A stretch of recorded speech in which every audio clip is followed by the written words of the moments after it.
Dengan situasi semasa membabitkan UMNO dan Bersatu, apa peranan yang boleh dimainkan PAS? Bersama dengan kita pada ketika ini untuk mengulas lanjut mengenai perkara ini ialah Pengarah Eksekutif Ilham Center, Hisamuddin Bakar. Assalamualaikum, selamat petang Hisam. Mungkin dapat Waalaikumsalam, Zul. kita ulas sedikit apa yang dikatakan oleh Prof. Ulung sebentar tadi.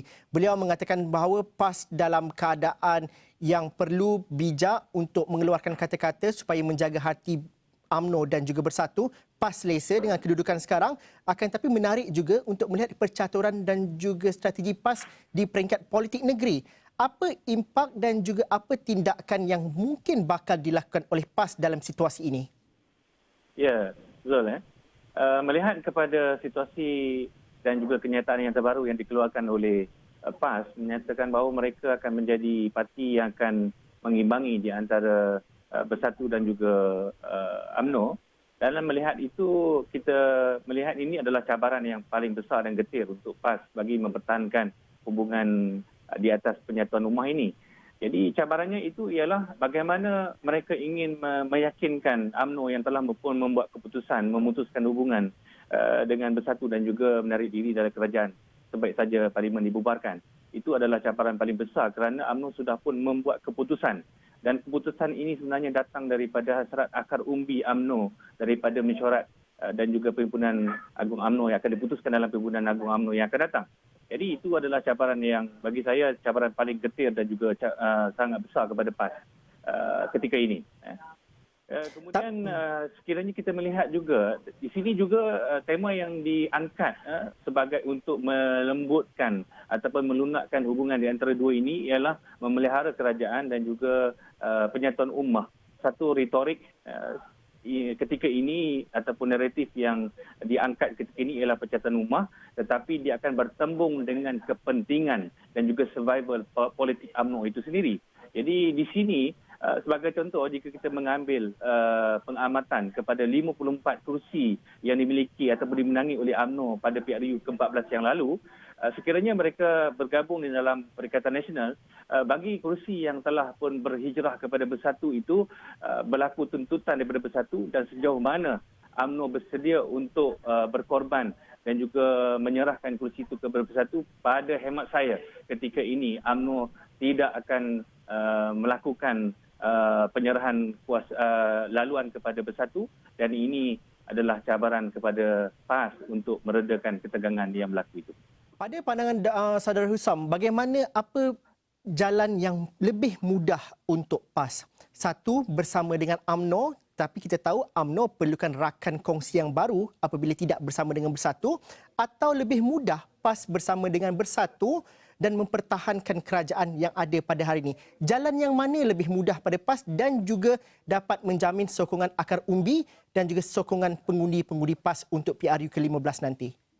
Ya, ini sangat taktikal kerana keputusan strategik ini perlu diputuskan kerana PAS berada di persimpangan dilema sama ada untuk memilih untuk memihak kepada UMNO dan juga mengangkat apa yang dikatakan piagam Muafakat Nasional yang digagaskan ketika mereka menjadi pembangkang dahulu, ataupun menelusuri apa yang dikatakan kerjasama dengan parti kerajaan iaitu Perikatan Nasional bersama dengan Bersatu. Jadi dua-dua ini mempunyai pro dan kontra yang tertentu. Ada kelebihan dan juga kekurangan. Kelebihan bagi saya, bagi Muafakat Nasional sebenarnya, sekiranya PAS kekal dan juga intact dengan naratif dan juga grand design bersama dengan Muafakat Nasional, sebenarnya bagi kursi-kursi di lingkaran Melayu ini boleh dikatakan mereka boleh menguasai kawasan-kawasan berkenaan. Manakala bagi sekiranya gabungan itu diadakan dengan Perikatan Nasional, kelebihannya ialah bersama dengan parti kerajaan, dan PAS memainkan peranan penting kerana ada sedikit kekurangan yang berlaku kepada Bersatu, yang mana bergantung kepada jentera dan juga kekuatan akar umbi, sudah tentu akan bergantung kepada kekuatan yang dimiliki oleh PAS yang lebih sistematik dan juga lebih sistemik, yang struktur organisasi parti yang lebih kemas. Jadi kedua-duanya itu mempunyai kelebihan dan kekurangan, yang mana kalau sekiranya mereka gagal untuk menguruskan dengan yang baik ataupun berlakunya tindakan yang tidak dapat dihalang, sebagai contoh UMNO memilih untuk bertanding dan mencabar Perikatan Nasional, ini adalah perkara yang perlu diambil kira bagi pihak Perikatan Nasional juga PAS. PAS bukan saja perlu bijak untuk bercakap dan juga berkomunikasi dengan Bersatu dan juga UMNO, tapi PAS juga perlu bijak mengambil tindakan untuk menjaga kedudukan dalaman PAS itu sendiri. Adakah ada bibit-bibit kumpulan atau kelompok-kelompok tertentu dalam PAS yang menentang ataupun tidak bersetuju dengan situasi terkini pada hari ini, dan sejauh mana itu adalah perkara yang perlu diselesaikan pertamanya oleh PAS? Ya, sebenarnya pertentangan ini wujud dalam PAS sekarang ini. Kebetulan juga tahun ini juga adalah tahun pemilihan.